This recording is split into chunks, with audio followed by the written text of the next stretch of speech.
नमस्कार दोस्तों। आज हम बात करेंगे उस सुरीले फनकार की जिसने कभी अपनी नर्मो नाजुक आवाज़ से आपको लुभाया, जिसने कभी हमें मोहब्बत का एहसास कराया, कभी जुदाई के दर्द में डुबोया, कभी देशभक्ति की भावना से भर दिया और कभी भक्ति के रास्ते पर ले जाकर मन को शांति दी। कभी वह अपने मस्ती भरे अंदाज से आपको पैर थिरकाने पर मजबूर कर देते हैं। दोस्तों, ये कहानी एक ऐसे कलाकार की है जिसने बहुत छोटी उम्र में मंच पर कदम रखा और आगे चलकर भारतीय संगीत जगत में अपनी एक अलग और मजबूत पहचान बनाई। आज बातें होंगी जाने माने सुरीले गायक सोनू निगम की। लेकिन दोस्तों, किसी भी बड़ी सफलता के पीछे केवल तालियां और शोहरत नहीं होती। उसके पीछे छिपी होती है वर्षों की मेहनत, त्याग, अनुशासन और संघर्ष। कभी वह हमारी उदासियों का स्वर भी बन जाते हैं। सोनू निगम की कहानी भी केवल सफलता की कहानी नहीं है। यह कहानी है साधना की, अनुशासन की, संघर्ष की, पिता के मार्गदर्शन की और हर कदम पर खुद को साबित करने के जुनून की। जीरो से हीरो तक का सफर तय करने वाले सोनू निगम का जन्म 30 जुलाई 1973 को हरियाणा के फरीदाबाद में हुआ था। उनके पिता अगम कुमार निगम स्वयं दिल्ली के एक मशहूर स्टेज गायक थे। इसलिए सोनू के लिए संगीत कोई अनजान दुनिया नहीं थी। संगीत तो उनके घर के वातावरण और उनके बचपन का अभिन्न हिस्सा था। कहते हैं ना, कुछ बच्चों की दुनिया खिलौनों से सजती है और कुछ बच्चों की दुनिया सुरों और गीतों से। सोनू भी उन्हीं बच्चों में से एक थे जिनका बचपन बहुत कम उम्र में संगीत से जुड़ गया था। अपने पिता की उंगली थाम सोनू ने 4 साल की नन्ही अवस्था से ही गायन का सफर शुरू कर दिया। अपने पिता के मार्गदर्शन में ही सोनू निगम ने अपने करियर के आकाश में रंग भरने शुरू कर दिए। एप्पल म्यूजिक के अनुसार सोनू ने करीब 4 साल की उम्र में अपने पिता के साथ मंच पर क्या हुआ तेरा वादा जैसे गीत को गाया था। जरा सोचिए, जिस उम्र में कोई बच्चा मंच और दर्शकों के बीच का अंतर भी ठीक से नहीं समझ पाता है, उस उम्र में सोनू के हाथ में माइक था। सामने बैठे थे सैकड़ों लोग और उस छोटे से बच्चे की आवाज़ उनके बीच गूंज रही थी। शायद उसी समय उनके भीतर वह आत्मविश्वास जन्म ले चुका था जो आगे चलकर उन्हें संगीत की दुनिया की ऊंचाइयों तक ले जाने वाला था। सोनू निगम के जीवन में उनके पिता की भूमिका केवल एक पिता की नहीं रही, वह उनके मार्गदर्शक, अनुशासन सिखाने वाले और जीवन के महत्वपूर्ण फैसलों में दिशा दिखाने वाले व्यक्ति भी रहे।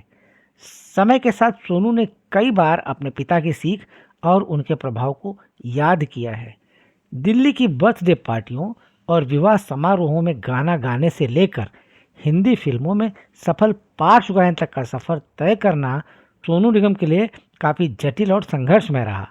लेकिन उनके आत्मविश्वास, लगन और उनकी प्रतिभा ने उन्हें कामयाबी का बुलंद सितारा बनाया। हाल ही में 2026 में दिए एक इंटरव्यू में सोनू ने बताया कि युवावस्था में उनके मन में भी कॉलेज जीवन, दोस्ती, प्रेम और सामान्य युवा जीवन जीने की इच्छाएं थीं, लेकिन उन्होंने अपने गायन के लक्ष्य के लिए कई चीज़ों का त्याग किया। इसमें उनके पिता की सलाह का भी महत्वपूर्ण योगदान था। और दोस्तों, यही बात सोनू की पूरी यात्रा को समझने के लिए बेहद महत्वपूर्ण है, क्योंकि प्रतिभा आपको शुरुआत दिला सकती है, लेकिन अनुशासन ही आपको मंजिल तक पहुंचाता है। सोनू निगम के बचपन के दिन काफ़ी संघर्ष में रहे। उन्होंने 12वीं क्लास तक दिल्ली में पढ़ाई की। उसके बाद पत्राचार माध्यम से पढ़ा और शास्त्रीय गायक उस्ताद गुलाम मुस्तफ़ा खां से संगीत की तालीम ली। दिल्ली के बाद सोनू निगम मुंबई आए और शुरू हुई उनकी जद्दोजहद। शुरुआत में उन्हें कई इम्तिहान से गुजरना पड़ा। उन्होंने कई म्यूजिकल शोज में हिस्सा लेकर अपनी गायकी का लोहा मनवाया। बाल कलाकार के रूप में जब उन्होंने सिंगिंग कंपटीशन में हिस्सा लिया तो उनके पास पुरस्कारों की झड़ी लग गई। जैसा कि हम आपको बता चुके हैं कि दिल्ली में अपनी स्कूली शिक्षा पूरी करने के बाद सोनू मुंबई पहुंचे। मुंबई वो शहर जहां हजारों लोग अपने सपने लेकर आते हैं। कोई अभिनेता बनने आता है, कोई गायक बनने, कोई संगीतकार बनने और कोई अपनी पहचान बनाने। लेकिन मुंबई हर किसी के सपने को सच नहीं करती। यहाँ सपनों को मेहनत की कसौटी पर परखा जाता है। सोनू निगम ने भी इस शहर में अपने लिए जगह बनाने के लिए लंबे समय तक संघर्ष किया। राष्ट्रीय फिल्म पुरस्कार के आधिकारिक कैटलॉग में भी उनके शुरुआती संघर्ष और मुंबई आने का उल्लेख मिलता है। शुरुआत आसान नहीं थी, लेकिन उनके भीतर एक विश्वास था, मंजिल दूर हो सकती है लेकिन कोशिश रुकनी नहीं चाहिए। उनका सबसे पहला रिकॉर्ड किया गया फिल्मी गाना साल 1990 की फिल्म जन्म के लिए था, लेकिन यह फिल्म रिलीज नहीं हुई, इसलिए यह गाना आम दर्शकों तक नहीं पहुंच पाया। संघर्ष के इसी दौर में सोनू निगम की मुलाकात टी सीरीज के संस्थापक गुलशन कुमार से हुई। गुलशन कुमार ने उनकी प्रतिभा को पहचाना और उन्हें अपनी आवाज़ बड़े स्तर तक सामने रखने का और ज़्यादा लोगों तक पहुंचाने का अवसर दिया। दरअसल सोनू निगम शुरुआत में मोहम्मद रफ़ी की आवाज़ में गाने गाया करते थे। धीरे धीरे वो मोहम्मद रफ़ी की आवाज़ बन गए थे। टी सीरीज़ की रफ़ी की यादें नामक एल्बम के लिए सोनू निगम ने मोहम्मद रफ़ी के गीत गाना शुरू कर दिया। उन्हीं दिनों वह रेडियो के लिए विज्ञापन बनाने लगे। साथ ही 1995 में एक टेलीविज़न चैनल के लिए मशहूर कार्यक्रम सारे गामा का संचालन भी शुरू कर दिया। इस कार्यक्रम की पॉपुलैरिटी बहुत अधिक थी। पलक झपकते ही यह कार्यक्रम कामयाबी के परचम लहराने लगा। इसके बाद तो सोनू निगम को फिल्म बेवफा सनम के लिए गाने का मौका मिला। गाना था अच्छा सिला दिया तूने मेरे प्यार का। यह वो गीत है जिसने सोनू निगम की पहचान को पूरे देश तक पहुंचा दिया।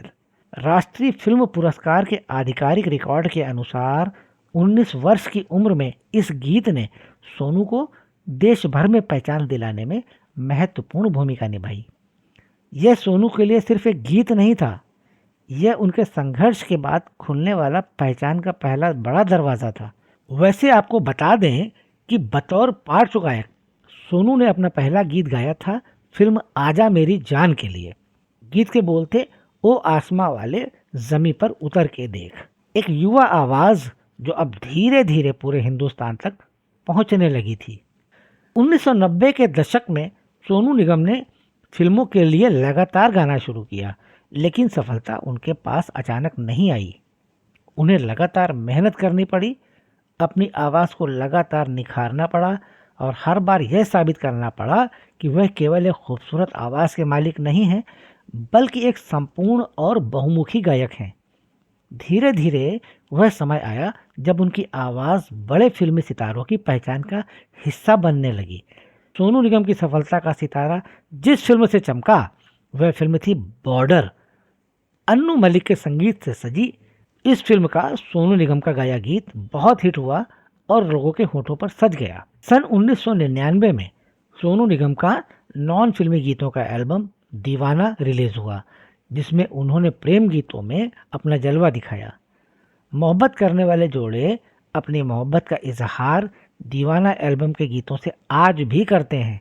नदीम श्रवण के संगीत से सजी फिल्म परदेस का सोनू निगम का ये गाना खूब मकबूल हुआ। ये दिल दीवाना गाने ने लोगों को दीवाना बना दिया। इसके बाद मोहम्मद रफ़ी की परछाई वाली इमेज को सोनू निगम ने बदल दिया और अपनी एक अलग ख़ास पहचान बनाने की कोशिश शुरू कर दी।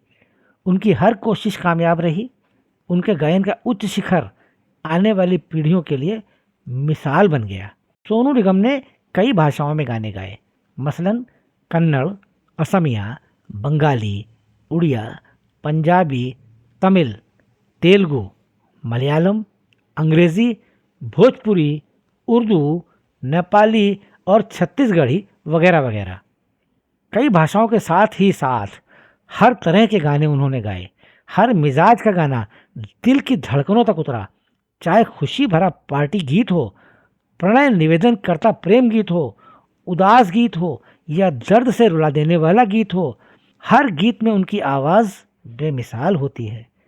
दिल को रुला देने वाला, गम के सागर में डूबा फिल्म के दृश्य को आंखों के सामने ला आंसुओं से सराबोर करता ये गीत सुनिए। इन गीतों ने सोनू निगम को केवल लोकप्रियता नहीं दी, इन गीतों ने उनकी आवाज़ को भावनाओं की एक ऐसी पहचान बना दिया जिसे सुनते ही दिल के अंदर कोई ना कोई एहसास जग उठता है।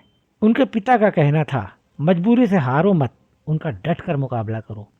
इस फलसफे के साथ सोनू निगम ने करियर के कई आयाम तय किए। शास्त्रीय संगीत का उन्होंने खूब रियाज किया। यह रियाज उनके गायन में खूब झलकता है। अभिनय में भी उन्होंने अपना करियर आजमाया।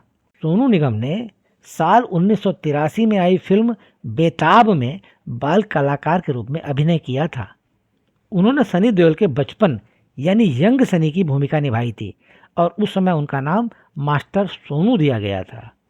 दिलचस्प बात यह है कि बेताब सनी देओल और अमृता सिंह की डेब्यू फिल्म थी और सोनू निगम भी इसमें बाल कलाकार के रूप में थे।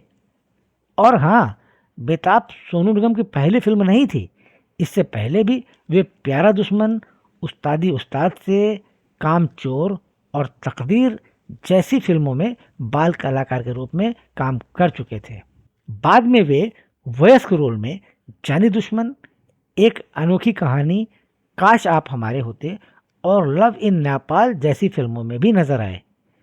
फिल्म ओम शांति ओम का ये गाना भी बहुत मकबूल हुआ। आइए सुनते हैं। सोनू निगम ने कई म्यूजिकल शोज में जज बनकर और होस्ट बनकर छोटे पर्दे पर भी अपनी उपस्थिति दर्ज की। उनके स्टेज शोज खूब हिट होते हैं और उन्होंने कुछ फिल्मों में संगीत भी दिया। सोनू निगम ने अपने लंबे करियर में अनेक प्रतिष्ठित पुरस्कार और सम्मान हासिल किए। चलिए एक नज़र डाल लेते हैं। फिल्म कल हो ना हो इस गाने के लिए सोनू निगम को मिला सर्वश्रेष्ठ गायक का राष्ट्रीय और फिल्म फेयर पुरस्कार। सन 2002 में फिल्म साथिया के इस गाने के लिए मिला फिल्म फेयर पुरस्कार। राष्ट्रीय फिल्म पुरस्कार से लेकर फिल्म फेयर और आईफा जैसे सम्मानों तक उनकी उपलब्धियों की सूची काफ़ी लंबी है। और सन 2022 में उन्हें भारत सरकार द्वारा पद्मश्री से सम्मानित किया गया।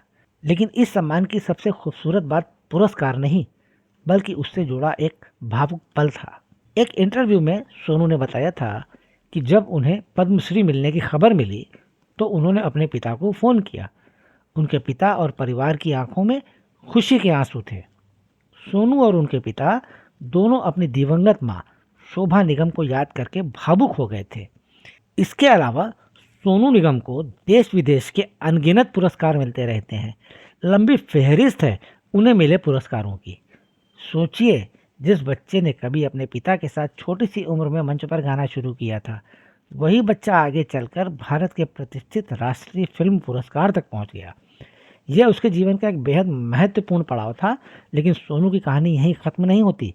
असल में यह तो उनकी यात्रा का एक और नया अध्याय था। दोस्तों, किसी कलाकार के लिए शायद इससे बड़ा पुरस्कार कोई नहीं हो सकता जब आपकी सफलता देखकर आपके अपने लोगों की आंखों में खुशी के आंसू आ जाए। तो समझ लीजिए कि वर्षों की मेहनत ने आखिर अपना रंग दिखा दिया है। आइए सोनू निगम के कुछ मशहूर गीतों पर नज़र डालने। यह फिल्म है रिफ्यूजी, फिल्म दिल चाहता है, फिल्म 3 इडियट्स, यह फिल्म है अग्निपथ, फिल्म फना, यह फिल्म है तनु वेट्स मनु 2, फिल्म तुम बिन। सोनू निगम का सुरीला सफर आज भी जारी है। सोनू निगम ने मधुरिमा निगम से विवाह किया और उनका एक बेटा नेवान है। उनकी बहन निकिता निगम भी संगीत के क्षेत्र से जुड़ी रही हैं। सोनू की जिंदगी में परिवार का महत्व हमेशा दिखाई देता रहा है। सफलता और प्रसिद्धि के बावजूद उनके जीवन में पिता की सीख और परिवार से जुड़े भावनात्मक रिश्ते कायम रहे। उनके लिए संगीत केवल नाम और शोहरत कमाने का साधन नहीं था। धीरे धीरे संगीत ही उनकी पहचान, उनका जुनून और उनके जीवन का अभिन्न हिस्सा बन गया। सोनू निगम की सबसे बड़ी खूबियों में से एक है उनकी बहुमुखी प्रतिभा। उन्होंने खुद को केवल रोमांटिक फिल्मी गीतों तक सीमित नहीं रखा। उनकी आवाज़ में आपको मिलता है फिल्मी संगीत, शास्त्रीय संगीत, अर्धशास्त्रीय, भजन, सूफी, गज़ल, पॉप, रॉक, कव्वाली और देशभक्ति संगीत। विभिन्न भाषाओं और संगीत शैलियों में काम करने की उनकी क्षमता ने उन्हें कई पीढ़ियों के श्रोताओं से जोड़ा है। एप्पल म्यूजिक भी उन्हें विभिन्न भाषाओं में काम करने वाले प्लेबैक, पॉप और क्लासिकल वोकलिस्ट तथा कंपोजर के रूप में प्रस्तुत करता है। किसी के लिए सोनू निगम की पहचान है कल हो ना हो, किसी के लिए सूरज हुआ मध्यम, किसी के लिए अभी मुझ में कहीं और किसी के लिए उनकी मधुर भक्ति रचनाएं, यानी हर श्रोता ने सोनू निगम की आवाज़ में अपने जीवन का कोई ना कोई एहसास ज़रूर खोजा है।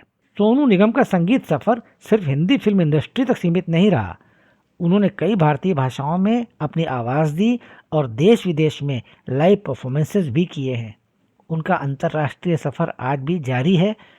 एप्पल म्यूज़िक पर 2026 में दिल्ली के साथ साथ Abu Dhabi, London, saint John's, Los Angeles, Calgary, Denver और अन्य स्थानों पर उनके कॉन्सर्ट सूचीबद्ध हैं। यानी जिस बच्चे ने 4 साल की उम्र में मंच अपने पिता के साथ गीत गाकर साझा किया था, उसकी आवाज़ आज भी दुनिया के अलग अलग मंचों पर सुनाई दे रही है। दोस्तों, सफलता की कहानी में केवल तालियां नहीं होती, कभी कभी कलाकार को अपनी आवाज़ और अपने अधिकारों के लिए संघर्ष भी करना पड़ता है। हाल ही में सोनू निगम ने अपने करियर के एक कठिन दौर के बारे में बात करते हुए दावा किया कि गायकों के कॉपीराइट और रॉयल्टी राइट्स के लिए आवाज़ उठाने के बाद उन्हें कुछ बड़े म्यूज़िक लेबल्स मतलब म्यूज़िक बैनर्स से पेशेवर नुकसान उठाना पड़ा। उनके अनुसार यह संघर्ष आसान नहीं था, लेकिन उन्होंने यह भी माना कि यदि किसी सही मुद्दे के लिए आवाज़ उठाने की कीमत चुकानी पड़े तो भी वह संघर्ष व्यर्थ नहीं जाता। और यही बात हमें एक कलाकार के संघर्ष का दूसरा पहलू दिखाती है। कभी लड़ाई अपने पहचान बनाने के लिए होती है, कभी अपने अधिकारों के लिए और कभी अपने आवाज़ को स्वतंत्र रखने के लिए। सोनू निगम आज भी संगीत की दुनिया में सक्रिय हैं। उनकी आवाज़ किसी एक दौर तक सीमित नहीं रह गई। वह एक ऐसी आवाज़ बन चुकी है जिसे कई पीढ़ियों के लोग सुनते और महसूस करते हैं। और आज 2026 में भी वो नए कोलैबोरेशंस और लाइव कॉन्सर्ट्स के साथ लगातार सक्रिय हैं। यानी जिस बच्चे ने कभी अपने पिता के साथ मंच पर पहला गीत गाया था, उसकी संगीत यात्रा आज भी जारी है। दोस्तों, सोनू निगम की कहानी केवल एक मशहूर गायक की कहानी नहीं है। यह उस बच्चे की कहानी है जिसने बहुत छोटी उम्र में सुरों को अपना साथी बना लिया था। यह उस युवा की कहानी है जिसने मुंबई में संघर्ष किया। यह उस कलाकार की कहानी है जिसने अपनी आवाज़ से करोड़ों लोगों के दिलों को छुआ। और यह उस बेटे की कहानी भी है जिसने अपने पिता की सीख को जीवन भर अपने साथ रखा। कभी उनकी आवाज़ में खुशी सुनाई देती है, कभी दर्द, कभी प्रेम और कभी देशभक्ति। शायद यही वजह है कि सोनू निगम केवल गीत नहीं गाते, वे गीत में छिपी भावनाओं को अपनी आवाज़ देते हैं। और शायद यही किसी महान गायक की सबसे बड़ी पहचान होती है। आज का कार्यक्रम केंद्रित था जाने माने पार्श्व गायक सोनू निगम पर। आपको हमारी यह प्रस्तुति कैसी लगी? यदि आपको महान कलाकारों की ऐसी ही प्रेरणादायक जीवनियाँ पसंद आती हैं तो ज़रूर बताएं। वीडियो को लाइक करें, दोस्तों के साथ शेयर करें और चैनल को सब्सक्राइब करना बिल्कुल न भूलें। साथ ही नोटिफिकेशन पाने के लिए बेल आइकन को भी ज़रूर दबाएं ताकि हमारे आने वाले सभी नए वीडियो सबसे पहले आप तक पहुंचें। आपका प्यार और सहयोग हमें ऐसे ही बेहतरीन कंटेंट लाने के लिए प्रेरित करता है। फिर मिलेंगे एक और महान शख्सियत की अनकही और प्रेरणादायक कहानी के साथ। धन्यवाद।